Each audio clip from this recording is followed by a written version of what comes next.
Comprehension type question, comprehension one.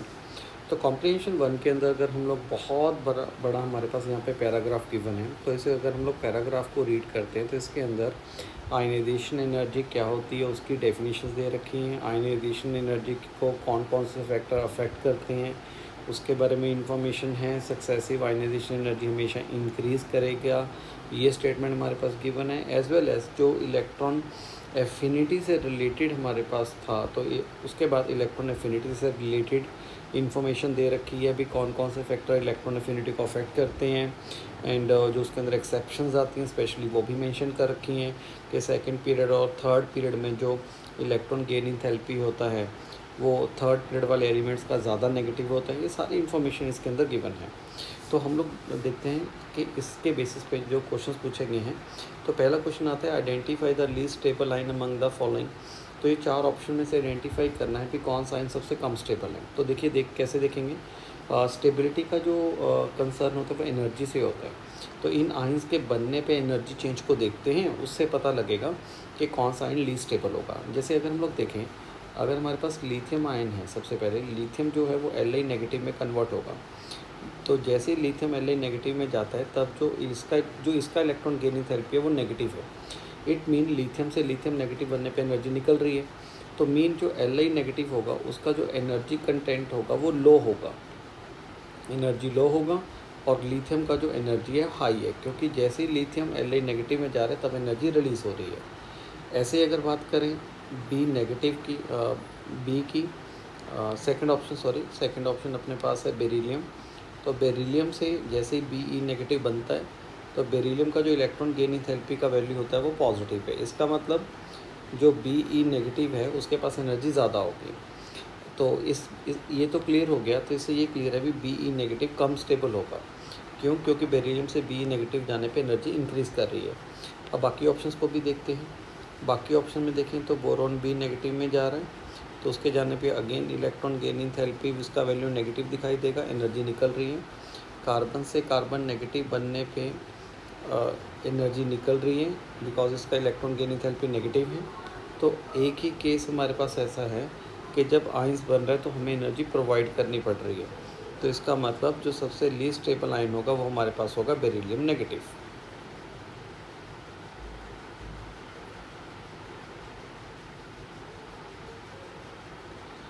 Question number 2, the first ionisation energy of sodium, magnesium, aluminium, silicon are in the order of. तो first ionisation energy के order के बारे में बात करनी है। तो पीरियोडिक टेबल पहले इनका पोजीशंस देखते हैं। सोडियम, मैग्नीशियम, एल्यूमिनियम, सिलिकॉन, ये चारों एलिमेंट एक ही पीरियड के एलिमेंट्स हैं। तो अलॉन्ग द पीरियड जाने पे साइज़ डिक्रीज़ करेगा, साइज़ के डिक्रीज़ होने तो आयनाइजेशन एनर्जी इंक्रीज़ करेगी। मीन जो सिलिकॉन है उसका आयनाइजेशन एनर्जी मैक्सिमम होगा। सेकंड नंबर पे आना चाहिए एल्यूमिनियम, पर ऐसा नहीं होता।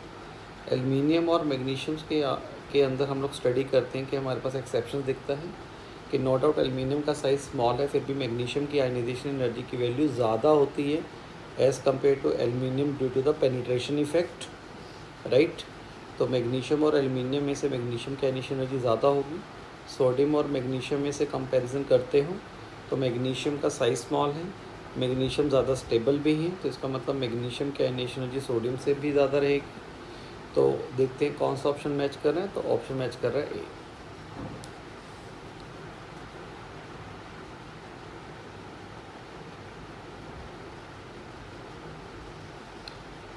क्वेश्चन नंबर 3,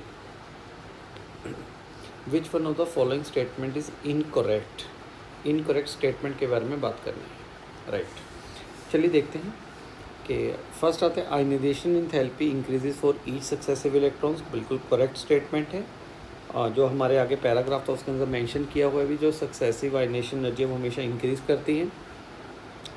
तो greatest increase in ionisation energy is experienced on removal of electron from the core of noble gas configuration, right information. Because जो नोबल गैस कॉन्फ़िगरेशन है, नोबल गैस कॉन्फ़िगरेशन सबसे स्टेबल कॉन्फ़िगरेशन है। तो अगर उसमें से अगर आप लोगों ने कोर मतलब इनर इलेक्ट्रॉन्स को निकालना है नोबल गैस कॉन्फ़िगरेशन में से, तो इसका मतलब बहुत ज़्यादा एनर्जी अपने को लगेगी इसको इलेक्ट्रॉन्स को निकालने के लिए। तो second statement is also correct. And of valence electron is marked by the big jump in the ionisation energy, ये स्टेटमेंट बिल्कुल करेक्ट है। जैसे ही वैलेंस इलेक्ट्रॉन्स किसी एलिमेंट में ख़त्म हो जाएंगे, उसके बाद जो नेक्स्ट इलेक्ट्रॉन्स निकालना होगा वो डेफिनेटली इनर ऑर्बिट में से निकलेगा और स्टेबल इलेक्ट्रॉनिक कॉन्फ़िगरेशन में से निकलेगा। तो इस मीन उस इलेक्ट्रॉन्स को निकालने के लिए जो एनर्जी लगेगी वो बहुत हाई होने वाली है। तो C option is also correct. Removal of electron from orbitals bearing lower value of n value is easier than the orbital having high value of n. तो ये स्टेटमेंट रॉन्ग है, क्योंकि जो जो एन है, n is called a principal quantum number. जितना n nucleus के ज़्यादा नज़दीक होगा, एन का वैल्यू जितना स्मॉल होगा, उतना इलेक्ट्रॉन्स को निकालने के लिए एनर्जी ज़्यादा चाहिए होगी। तो इसका मतलब जो लोअर वैल्यू ऑफ एन जिसमें होगा तो उसमें इलेक्ट्रॉन निकालना मुश्किल होगा। तो डी ऑप्शन हमारे पास इनकरेक्ट है। तो हमारा अल्टीमेटली टारगेट था इनकरेक्ट ऑप्शंस को निकालना, तो इसका आंसर बन जाएगा डी ऑप्शन।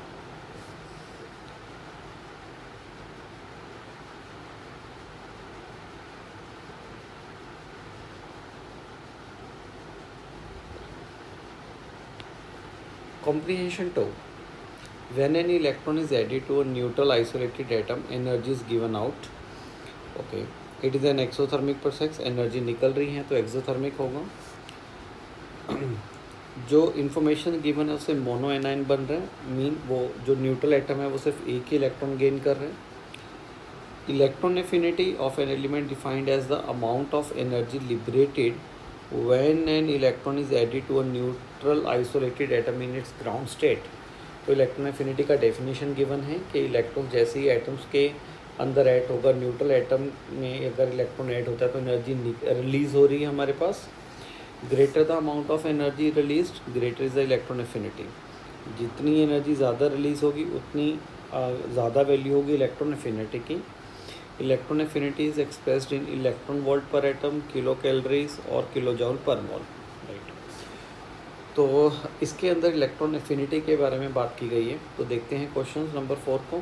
तो हमारे पास आता है question number 4। Electron affinity of element does not depends on the following.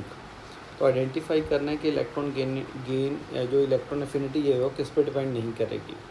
First आता है atomic size. Electron affinity is inversely proportional to the atomic size. Atomic size के साथ इन्वर्सली रिलेशन होता है, जितना साइज़ ग्रेटर होगा उतनी ही इलेक्ट्रॉन्स को गेन करने की एबिलिटी कम होगी।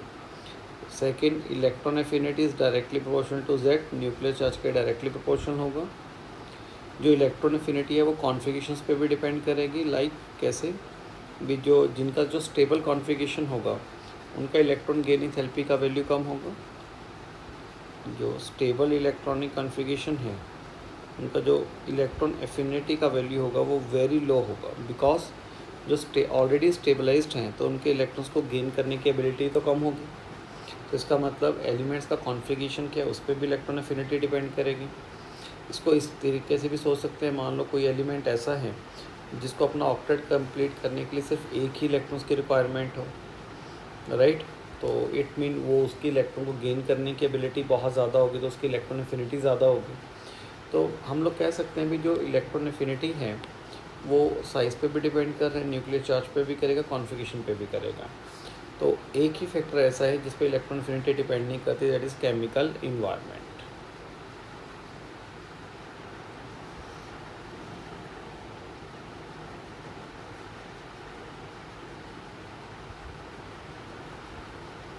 Question number 5। Electron affinity value of nitrogen and phosphorus are exceptionally low because. तो इस क्वेश्चन नंबर 5 में पूछा गया है कि नाइट्रोजन एंड फॉस्फोरस का जो इलेक्ट्रॉन एफिनिटी है वो एक्सेप्शनली लो है। Electron affinity mean, electron affinity का मतलब ये हुआ कि ability to gain electron, ability to gain electron. तो हम हमारे पास ये पूछ रहे हैं कि नाइट्रोजन और फॉस्फोरस के इलेक्ट्रॉन्स को जो गेन करने की एबिलिटी है वो काफ़ी कम है। तो बताइए उसके पीछे रीज़न क्या होगा। तो चलिए देखते हैं। अगर हम लोग नाइट्रोजन को चेक करें तो नाइट्रोजन जैसे ही मान लो इलेक्ट्रॉन गेन करता है तो N नेगेटिव बनता है, और नाइट्रोजन का जो इलेक्ट्रॉन गेन इंथैल्पी का वैल्यू है वो है पॉजिटिव। इट मीन अगर इलेक्ट्रॉन गेन इंथैल्पी पॉजिटिव हुआ तो मैं बोल सकता हूँ कि जो N नेगेटिव है उसके पास एनर्जी ज़्यादा होगी, एंड जो अकेला n एटम था उसके पास एनर्जी लो होगी, क्योंकि n को एनर्जी प्रोवाइड कर रहे हैं, फिर जाकर वो n नेगेटिव बन रहा है। तो डेफिनेटली अगर मैं स्टेबिलिटी के रिस्पेक्ट में बात करूँ तो स्टेबिलिटी एनर्जी के साथ इन्वर्सली रिलेशन रखता है। तो मैं कह सकता हूँ कि nitrogen is more stable as compare to n negative. तो इससे ये चीज़ तो क्लियर है कि n का n नेगेटिव में कन्वर्ट होने का जो एबिलिटी होगी काफ़ी कम होगी, क्योंकि वो लो एनर्जी से हाई एनर्जी की तरफ जा रहा है, मतलब कि मोर स्टेबल से कम स्टेबल की तरफ जा रहा है। तो ये ऑप्शन अपने पास बनता हुआ दिखाई दे रहा है, एक तो ये ऑप्शन बनेगा। अब बी ऑप्शंस को देखते हैं। कहते हैं electronic configuration of anion n negative and p negative is relatively more stable then the corresponding atom. कहते हैं इलेक्ट्रॉनिक कॉन्फ़िगरेशन ऑफ एनाइन, देखो इलेक्ट्रॉनिक कॉन्फ़िगरेशन ज़्यादा स्टेबल नहीं है। अगर नाइट्रोजन का देखें तो नाइट्रोजन का इलेक्ट्रॉनिक कॉन्फ़िगरेशन 2p3 है और n नेगेटिव का 2p4 है। तो स्टेबल कॉन्फ़िगरेशन तो न्यूट्रल एटम का था, इसका मतलब सेकंड वाला स्टेटमेंट गलत हो गया। थर्ड स्टेटमेंट को देखें, कहते हैं nitrogen and phosphorus has half filled p orbital in the valence shell, ये स्टेटमेंट भी करेक्ट है। अब क्यों, जो नाइट्रोजन है उसका 2p3 है, तो 2p3 का मतलब वो हाफ फिल्ड हो, और अगर हाफ फिल्ड कॉन्फ़िगरेशन होता है नाइट्रोजन का तो वो इसका मतलब वो स्टेबल कॉन्फ़िगरेशन है। अगर जिसका स्टेबल इलेक्ट्रॉनिक कॉन्फ़िगरेशन होता है उसका इलेक्ट्रॉन एफिनिटी का वैल्यू लो होता है। तो हम लोग ये बोल सकते हैं कि ये जो हमारे पास ऑप्शंस गिवन है इनमें से ए ऑप्शन सही है, बी ऑप्शन रॉन्ग है, तो सी ऑप्शन करेक्ट है, और ए और सी को लेकर हमारे पास डी ऑप्शन दे रखा है, तो इसका एग्जैक्ट आंसर बनेगा option D.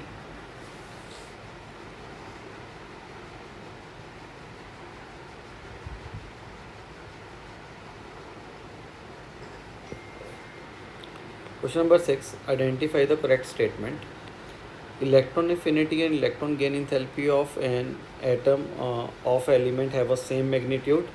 Wrong statement, because जो इलेक्ट्रॉन गेन इंथैल्पी की जो वैल्यू होती हैं वो that is equal two electron affinity, is called electron affinity minus 5/2 RT, minus 5/2 RT। तो ये रिलेशन है electron gain enthalpy and electron affinity में। तो यहाँ पे जो R है वो बेसिकली कांस्टेंट है, गैस कांस्टेंट जिसको हम लोग बोलते हैं। T इज़ अ टेम्परेचर, और टेम्परेचर वो केल्विन में है। तो इट मीन जो इलेक्ट्रॉन गेन इंथैल्पी और इलेक्ट्रॉन एफिनिटी है इनका मैग्नीट्यूड सेम नहीं होता। तो first statement is incorrect. Electron affinity and electron gain enthalpy have opposite sign, ये बिल्कुल करेक्ट स्टेटमेंट है। हम लोग ये बोलते हैं कि जो electron gain enthalpy is approximately that is equal two electron affinity. Exactly equal नहीं होता, डिफरेंस रहता है वैल्यूज़ के अंदर, पर ये चीज़ क्लियर है कि अगर इलेक्ट्रॉन एफिनिटी का वैल्यू नेगेटिव है, तो इलेक्ट्रॉन गेन इंथैल्पी पॉजिटिव दिखाई देगा, राइट। तो it mean electron gain enthalpy and electron affinity में जो रिलेशन है वो इन्वर्सली रिलेशन रहता है। तो ये अपने पास क्लियर हुआ। तो इसका मतलब इलेक्ट्रॉन एफिनिटी और इलेक्ट्रॉन इन्वर्सली रिलेशन नहीं बोलेंगे हम लोग, यहाँ पे ये बोलेंगे भी उनके साइन ऑपोजिट रहेगा। इलेक्ट्रॉन एफिनिटी और इलेक्ट्रॉन गेन इंथैल्पी का साइन जो होता है ऑपोजिट होता है। सी ऑप्शन आता है electron affinity and electron gain enthalpy have the same sign, तो ये स्टेटमेंट गलत हुआ हमारे पास। डी ऑप्शन है बोथ हैव डिफरेंट वैल्यूज़, ये स्टेटमेंट बिल्कुल करेक्ट है। तो इसका मतलब जो इसका एग्जैक्ट आंसर बनेगा वो बनेगा option B and option D.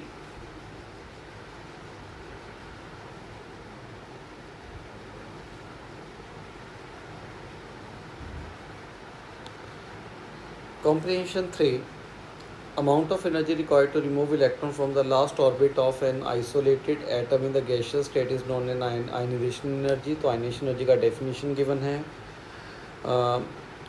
तो इसके अंदर हमारे पास सेकंड आयनेशन एनर्जी भी वैल्यू गिवन है। तो आगे ये बता रखा है कि first ionisation potential of element, similarly energy required to removal of electron from the unipositive, एक इलेक्ट्रॉन लूज़ करने के बाद जो नेक्स्ट इलेक्ट्रॉन्स निकालेंगे तो तब जो एनर्जी लगेगी that is called second ionisation potential. Similar तरीके से नेक्स्ट इलेक्ट्रॉन निकालने के लिए जो एनर्जी लगेगी वो थर्ड होगा, ऐसे फोर्थ होगा, राइट। तो ionisation potential may be defined in general as a number of ionisation potentials of element may be as such as its number of electrons. बिल्कुल, ये भी बोल सकते हैं कि आयनाइजेशन पोटेंशियल बेसिकली जितने एलिमेंट्स के पास इलेक्ट्रॉन्स होंगे उतने ही एक एलिमेंट्स के आयनाइजेशन पोटेंशियल की वैल्यूज़ बन सकती हैं। तो यहाँ पे देखते हैं, तो relation between IE3 and IE1 of elements क्या रिलेशन होगा। तो ऑलवेज़ रिमेंबर, हम लोगों ने ऑलरेडी स्टडी किया हुआ है, जो सक्सेसिव आयनाइजेशन एनर्जी होगी वो हमेशा इंक्रीज़ करते हैं। इसका मतलब आयनाइजेशन एनर्जी 3 जो होगा वो 2 से ज़्यादा होगा और 2 का वैल्यू 1 से ग्रेटर होगा। ठीक है, इस तरीके से सोचना है हम लोगों ने। तो ionisation energy 3 is greater as compare to ionisation energy 1।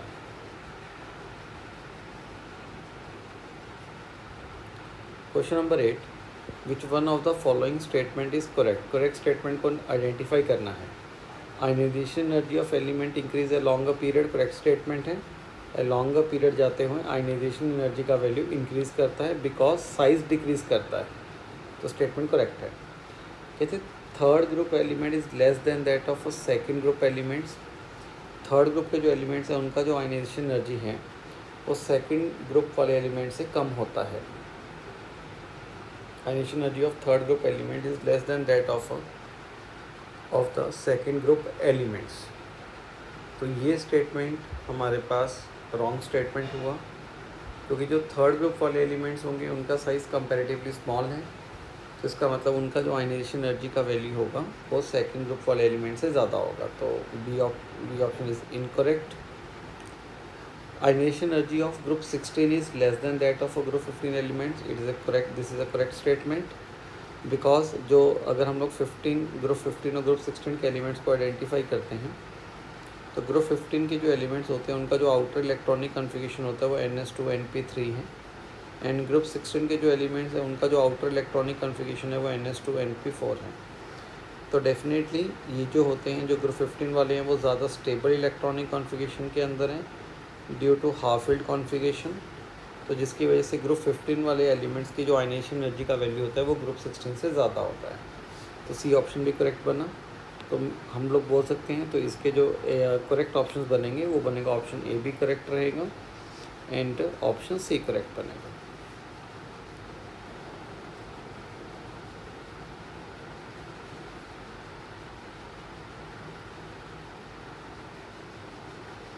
Question number 9,